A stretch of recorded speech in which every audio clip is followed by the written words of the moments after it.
I have a interesting one here. Neil He Him from Washington. Do atheists have a moral imperative to help theists question their theism? This kind of goes back to the quote I read out of your book about, hey, being bellicose when the beliefs you're trying to debunk are harmful is good, but it can be cruel in other circumstances. So, Neil, why don't you tell us what your question is?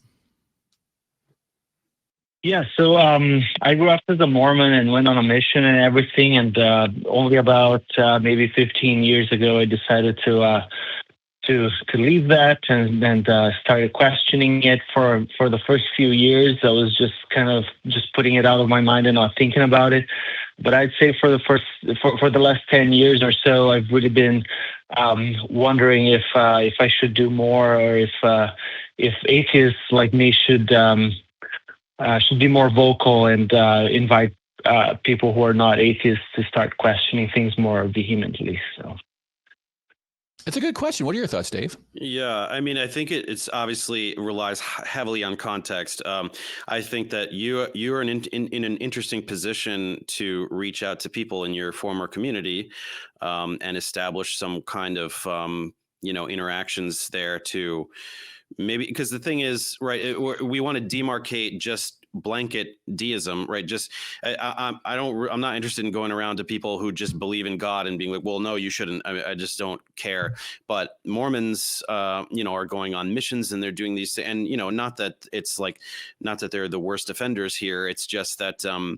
If you can make a different path available, help make a different path available to certain people where they would be devoting all this time to going on these missions and things like that, it certainly could be worthwhile. And then you can go even further to people who hold these really, really regressive views that are harmful and do hurt people. The more harmful the belief, the more we should be compelled to intervene. So that goes both directions. Not harmful at all. I'm not that interested unless you want to have an intellectual conversation, all the way to you're infringing directly on my personal liberties. I will never shut up about it. Right. And then everything in between. So, yeah, good point. What do you think about that, Neil? I agree. I think being passive about it is being permissive, and I think a lot of what's happening these days in the world is because of possibly people like me who have been just permissive about it. So. It's a good question. I'm not sure permissive implies control in my mind, right? Permitting it implies, doesn't necessarily necessitate, but it implies that you have some sort of control. And if I've learned anything in doing this for the last several years, is we don't have control over somebody else's beliefs. You have control over your actions, and you have your own actions to be accountable for, and you are not morally accountable from somebody else's actions unless you're their agent or you're their parent or those sorts of things that in societally we say you're responsible. So what I'm worried about is I don't want you to feel guilty about being a member, an LDS church, right? That's nothing to be guilty for. Most people in the Mormon faith are born into it. They are raised by parents who teach them that it is real. There is a societal structure around them that reinforces those claims.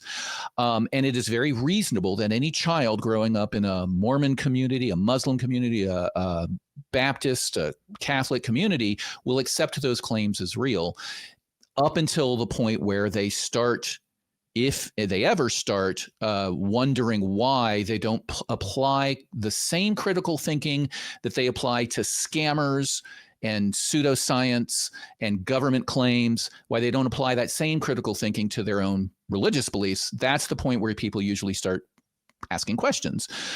So I would not have you feel guilty about perceiving yourself as being permissive. It is a long journey to recover from religion.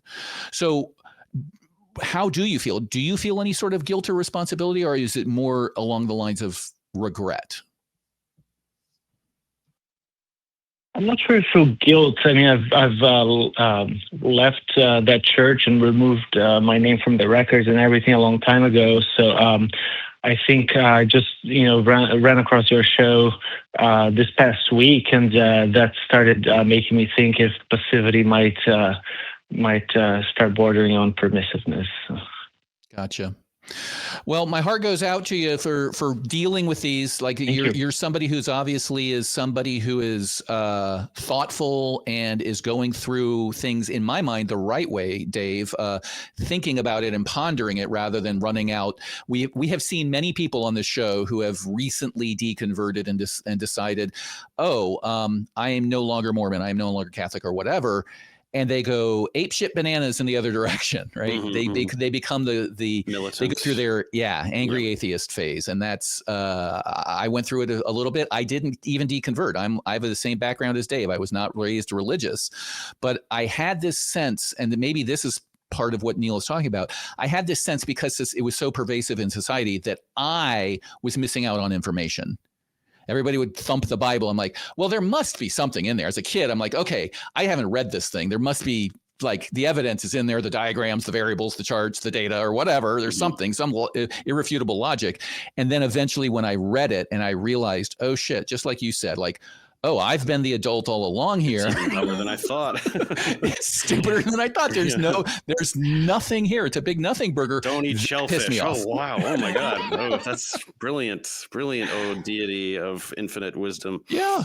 It really pissed me off because I'm like, holy shit, are you telling me we've wasted all this time and money as a society, as the human race on these squabbles and these deaths and these wars over nothing? And it really pissed me off. So the wars are always for something else. The religion is covered, but that is very true. The complicity is from that space. So yeah, and that goes back to what we're talking about. How much does me promoting me being a mild Christian give cover to warmongering Christians? It's always a spectrum. So Neil, thank you very much for your call. I really appreciate it. We're gonna move on.